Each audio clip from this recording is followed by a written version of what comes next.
Hello दोस्तों, good morning. स्वागत है एक बार फिर से आप सभी का एमजेटी एजुकेशन में। साथियों, आज है 21 जनवरी और आज की वीडियो में हम लोग बात करेंगे 21 जनवरी 2025 के most important daily current affair के क्वेश्चंस के बारे में।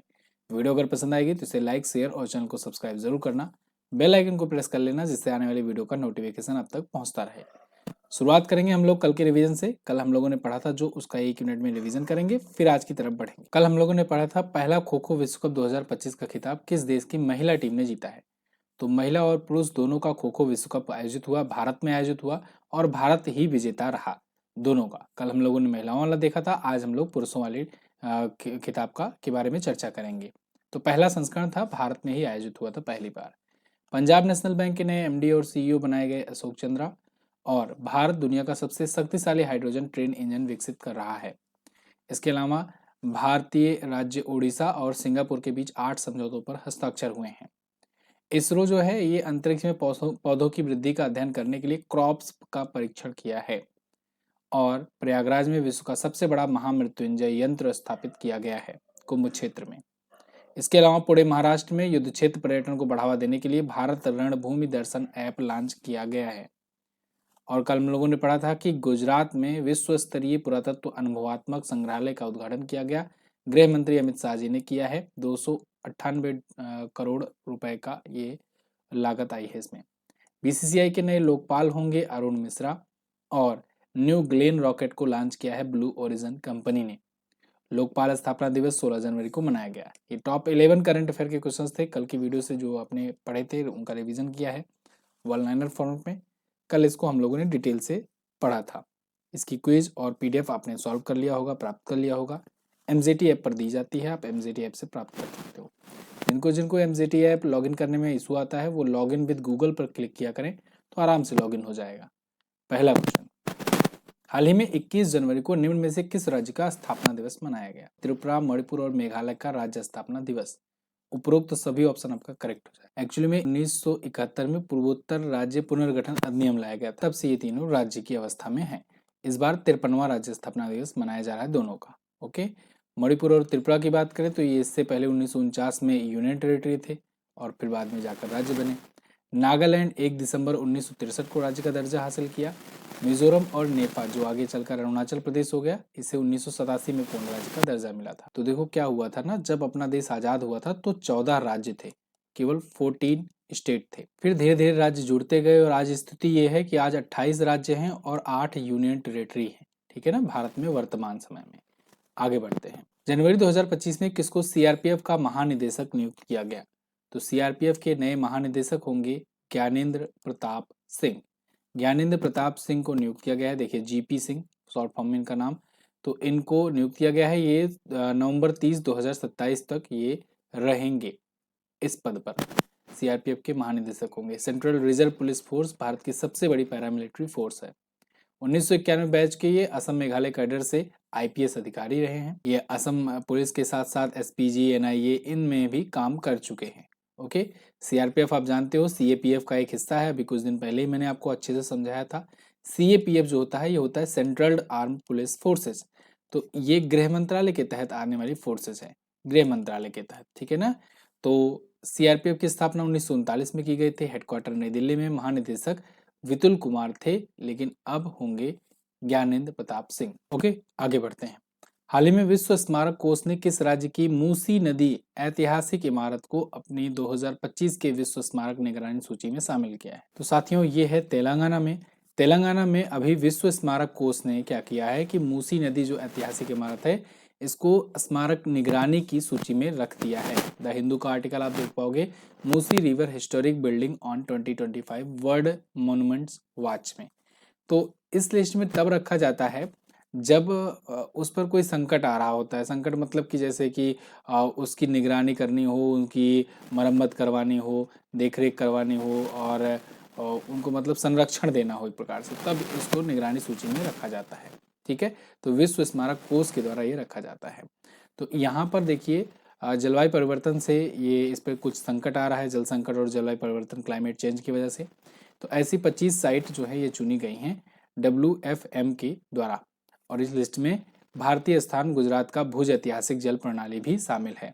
एक और भारतीय स्थान, मतलब एक ये और एक ये। ठीक है, मूसी नदी ऐतिहासिक इमारत।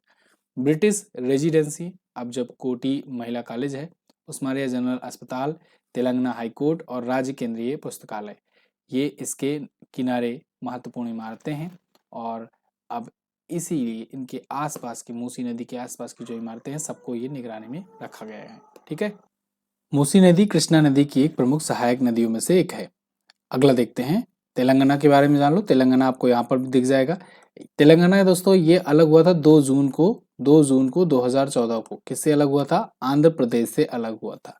हैदराबाद इसकी राजधानी है। 33 जिले हैं, 119 यहाँ पर विधानसभा सीटें हैं, 17 लोकसभा में और 7 राज्यसभा में यहाँ पर सीट है। रेवंत रेड्डी यहाँ पर सीएम बने हैं, कांग्रेस पार्टी से हैं, और जिष्णु देव वर्मा यहाँ के गवर्नर हैं। यहाँ पर श्रीशैलम टाइगर रिजर्व है और कंवल वन्यजीव अभयारण्य है। इसके अलावा हुसैन सागर, निजाम सागर और भद्रकाली झील यहाँ पर है। अगला, विश्व आर्थिक फोरम की वार्षिक बैठक कहाँ आयोजित की गई? तो WEF यानी वर्ल्ड इकोनॉमिक फोरम, इसकी वार्षिक बैठक हर साल इसी के हेडक्वार्टर दावोस में होती है। तो दावोस स्विट्जरलैंड में यहाँ पर हुआ। एनुअल मीटिंग होती है हर साल की, है ना। तो 5 दिनों की ये मीटिंग है और ये अब शुरू हो चुकी है। 20 तारीख से 24 जनवरी तक चलेगी। यूरोपीय यूनियन की अध्यक्ष उर्सुला वॉन डर लेयन ये यहाँ पर आई हुई हैं। चीन के उप प्रधानमंत्री डिंग जुएक्सियांग, व्यापार और रणनीति से जुड़े अन्य नेता शिखर सम्मेलन में हिस्सा ले रहे हैं। और अश्विनी वैष्णव जी ये भारत की तरफ से जाएंगे, भारत को रिप्रेजेंट करने। ठीक है। WEF इसकी स्थापना हुई थी 1971 में और इसका हेडक्वार्टर मैंने आपको बताया है यहाँ पर है। ठीक है, स्विट्जरलैंड में। इसके अलावा इसके अध्यक्ष हैं क्लाउस स्वाब। ठीक है, ये इसके फाउंडर भी हैं, इसके अध्यक्ष भी हैं। अगला, डोनाल्ड ट्रंप ने अमेरिका के कौन से में राष्ट्रपति के रूप में शपथ ग्रहण की? तो कल का पूरा दिन यही चर्चा का विषय बना रहा। डोनाल्ड ट्रंप ये बन गए हैं अमेरिका के 47वें नंबर के राष्ट्रपति। 45वें ये रह चुके हैं। 2016 से लेकर के 2020 तक ये 45वें प्रेसिडेंट के रूप में काम कर चुके हैं। फिर अब इनका दूसरा कार्यकाल शुरू होगा जो वो 2025 से लेकर के 2029 तक रहेगा। अमेरिका में 4-4 वर्षों का कार्यकाल रहता है और 2 बार मैक्सिमम बन सकते हैं राष्ट्रपति कोई एक व्यक्ति। तो इसलिए ये आखिरी कार्यकाल इनका होने वाला है। और 46वां थे जो बाइडेन जो थे ये 46वें राष्ट्रपति थे। इनका नाम आपको याद रखना है। इस बार कमला हैरिस को इन्होंने हरा करके, क्योंकि इस बार डेमोक्रेट पार्टी की तरफ से कमला हैरिस आई थी, तो उनको हरा करके ये चुनाव जीते हुए हैं।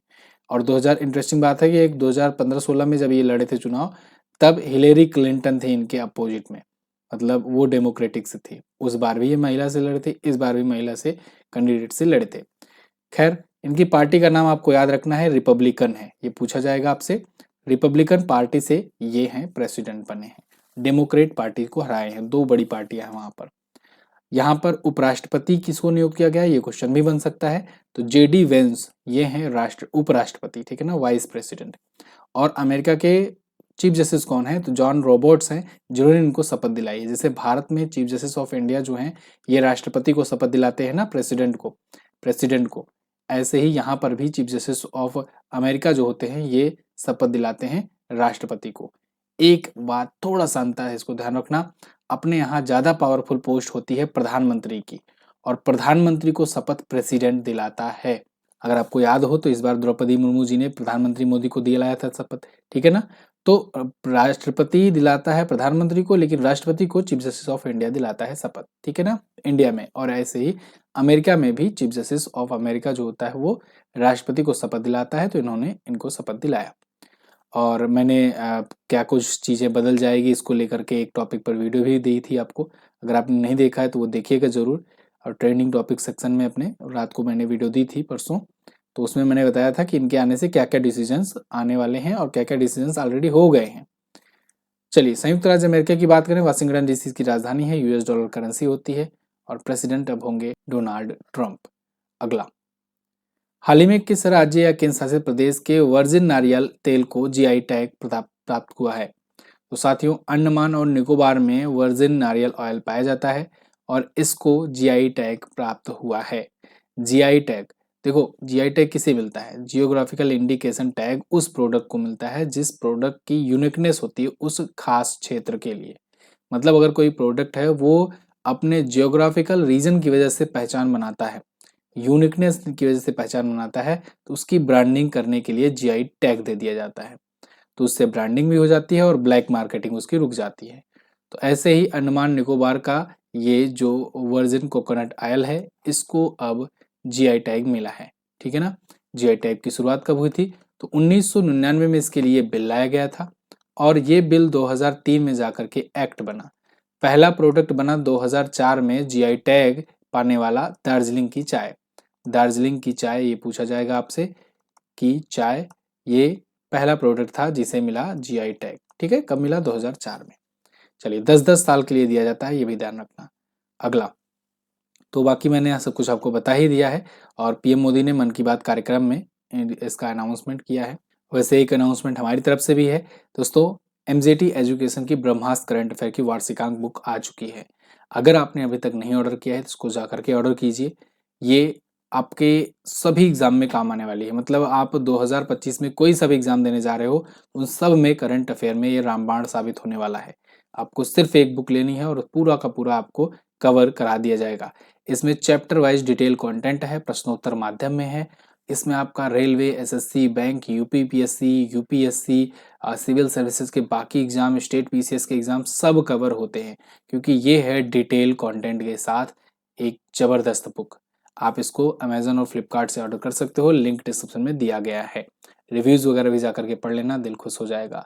चलिए, पहला क्वेश्चन, किस टीम ने पहला पुरुष खो खो विश्व कप 2025 जीता? तो साथियों, पहला पुरुष खो खो वर्ल्ड कप ये जीत लिया है भारत ने। कल मैंने महिला वर्ल्ड कप के बारे में बताया था और मैंने कल ही आपको बता दिया था कि पुरुषों ने भी जीत ही लिया है, लेकिन कल इसको अलग से क्वेश्चन लेंगे, जिससे क्विज में आपके अलग से क्वेश्चन जाए और पीडीएफ वगैरह में भी आपको अलग से क्वेश्चन जाए और आप अलग से इसको तैयार भी करो। आपको दोनों याद होना चाहिए। तो भारत ने जीता है और भारत ने महिलाओं की तरह पुरुषों में भी नेपाल को ही हराकर जीता हुआ है। तो आपको कुछ नया नहीं याद करना पड़ेगा। ठीक है, सेम सेम सब है। भारतीय टीम ही विजेता है दोनों में, महिलाओं में भी पुरुषों में भी, और नेपाल को ही हराया है। नेपाल ही उप विजेता है महिलाओं में भी पुरुषों में भी। पहला संस्करण था 13 से 19 जनवरी तक आयोजित हुआ इंदिरा गांधी इंडोर स्टेडियम नई दिल्ली में, और इसका शुभंकर रखा गया था तेजस और तारा। ये पूछा जाएगा आपसे। इस बार ब्रांड एम्बेसडर बनाया गया था सलमान खान को और केकेएफआई के अध्यक्ष हैं सुधांशु मित्तल। अगला देखते हैं। हाल ही में आरबीआई ने एचएसबीसी इंडिया को कितनी नई शाखाएं स्थापित करने को मंजूरी दी? तो RBI, reserve bank of India ने एचएसबीसी इंडिया को 20 नई ब्रांचेस खोलने को मंजूरी दे दी है। तो यहाँ पर देखिए article, HSBC India get RBI approval to open 20 new branches in 20 cities. 20 शहरों में 20 ब्रांचेज होंगी इसकी, और ये 20 शहर आपको यहाँ पर दिखा दे रहा हूं मैं। देखो, क्वेश्चंस पूछे नहीं जाएंगे कि किन किन शहरों में खोले गए, लेकिन क्या है ना, आजकल एग्जाम वाले जो है ना, वो कभी कोई क्वेश्चन ऐसा दे देते हैं, रेयरेस्ट ऑफ द रेयर एक आध क्वेश्चन ऐसा डाल देते हैं जो कोई ना कर पाए। उसमें ऐसे ही उल जलूल के क्वेश्चन डाल देंगे और वो अपना अपना बचत करने के लिए बोल देंगे भैया न्यूज में आया तो था ही, है ना। फिर वो बात आ जाती है हम लोग पर कि हम लोग कंटेंट नहीं दिखाए। इसीलिए मैं यहाँ पर लिस्ट पूरा दिखा दे रहा हूँ आपको, और इसमें से कहीं से भी ये पूछा जा सकता है कि कहाँ पर ब्रांच नहीं खोली गई। मतलब वो एक क्वेश्चन फंसाने के लिए देता ही है, वो जिससे कोई ना कर पाए। ठीक है, जो तुक्का मारने वाले हैं केवल वही उसको अटेम्प्ट करें और वो गलती कर दें। तो ऐसा होता है, करा जाता है। फिलहाल एचएसबीसी इंडिया की टोटल अब शाखाएं कितनी हो गई इंडिया में? 46 शाखाएं हो गई। ओके। आरबीआई की बात करें तो रिजर्व बैंक ऑफ इंडिया है, अभी इसके नए गवर्नर बने हैं संजय मल्होत्रा, इनका नाम याद रखना। अच्छा, मुझे जरा कमेंट करके बताओ कि संजय मल्होत्रा कौन से नंबर के ये गवर्नर हैं आरबीआई के। अगला, गेट्स कैम्ब्रिज इम्पैक्ट पुरस्कार 2025 किसने जीता है? तो गेट्स कैम्ब्रिज इम्पैक्ट पुरस्कार 2025 इसको जीत लिया है उर्वशी सिन्हा ने।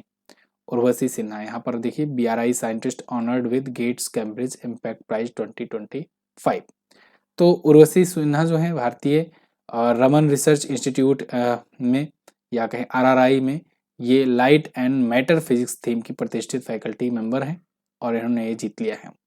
ये भारत के राष्ट्रीय क्वांटम मिशन के प्रमुख भूमिका में भी काम कर रही हैं। अगला, इंडिया ओपन बैडमिंटन टूर्नामेंट 2025 हुआ, इसमें पुरुष एकल का खिताब किसने जीता? Very most important question, very most important question है ये।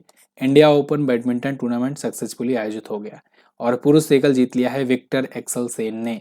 ये तीसरी बार जीते हुए हैं, तीसरी बार ये विजेता रहे हैं, ठीक है ना, विक्टर एक्सल सेन। तो ये जीत गए हैं यहाँ पर देखिए। और महिलाओं में आन से यंग ने जीता हुआ है महिलाओं का, ठीक है ना, विक्टर एक्सल सेन पुरुषों का जीते हैं। तो भारत में आयोजित हुआ था केडी जाधव इंडोर स्टेडियम में, 22वां संस्करण था, 14 से 19 जनवरी तक आयोजित हुआ। तो पुरुष एकल विक्टर एक्सल, महिला एकल एन सेयंग, पुरुष युगल गोह सेफी और नूर इजुद्दीन, महिला युगल अरिसा इगारासी और आयोको सकुरामाटो, मिक्स डबल्स जियांग जेनबैग और वई यासिन, ठीक है। याद किसे रखना है ज्यादा, तो पुरुष एकल और महिला एकल। भारत में पीवी सिंधु थी लेकिन वो पहले ही बार हो गई थी, तो कोई दावेदारी नहीं थी भारत की तरफ से एक प्रकार से। खैर ये तो थे टॉप 10 करंट अफेयर के क्वेश्चंस। आई होप आपको वीडियो पसंद आई होगी, इन्फॉर्मेटिव लगी होगी। साथियों मैं कोशिश करता हूँ सबसे कम समय में केवल करंट अफेयर आपको दूं और अच्छे तरीके से आपको सिर्फ करंट अफेयर पढ़ने आते हो तो करंट अफेयर प्राप्त हो जाए पूरे डिटेल के साथ, ठीक है। यहाँ पर इतिहास भूगोल सुबह सुबह नहीं पढ़ने का मन करता है मेरे अकॉर्डिंग, तो इसलिए इतिहास भूगोल वगैरह नहीं पढ़ाया जाता है। कोशिश रहती है कि आप न्यूज़ लेने आए हो, सुबह सुबह आपको करंट अफेयर ही प्रदान किया जाए। तो आप अगर कम समय में करंट अफेयर देखना चाहते हो तो चैनल को सब्सक्राइब करके रखो और वीडियो को शेयर भी कर दिया करो, जो लोग करंट अफेयर देखना चाहते हैं सिर्फ से उनको। लास्ट डे के क्वेश्चंस की बात करें तो कल मैंने पूछा था दूसरा भारतीय मोबिलिटी ग्लोबल एक्सपो 2025 का उद्घाटन किसने किया, तो पीएम मोदी ने किया था। विश्व भविष्य कौशल सूचकांक में भविष्य के कार्य में भारत दूसरे पर रहा यूएस के बाद। आज आपके लिए क्वेश्चन है कि भारत द्वारा विकसित दुनिया का सबसे शक्तिशाली हाइड्रोजन ट्रेन इंजन, इसका पहला ट्रायल किस राज्य में किया जाएगा। थोड़ा सा दिमाग पर जोर डालो, कल मैंने बताया था, आप बताइए आंसर इसका। पंजाब नेशनल बैंक की स्थापना किस वर्ष की गई थी, ये भी बताइएगा। बहुत इंपॉर्टेंट दोनों क्वेश्चन है और बुक भी इंपॉर्टेंट है। बुक अगर आपने नहीं ऑर्डर किया है तो इस स्क्रीन पर टैप कीजिए, जहां पर आप देख रहे हो अभी वीडियो, टैप कीजिए यूट्यूब पर, तो व्यू प्रोडक्ट लिख कर आएगा, उस पर क्लिक कीजिए, जा करके इसको ऑर्डर कीजिए। चलिए, थैंक यू सो मच। जय हिंद, वंदे मातरम।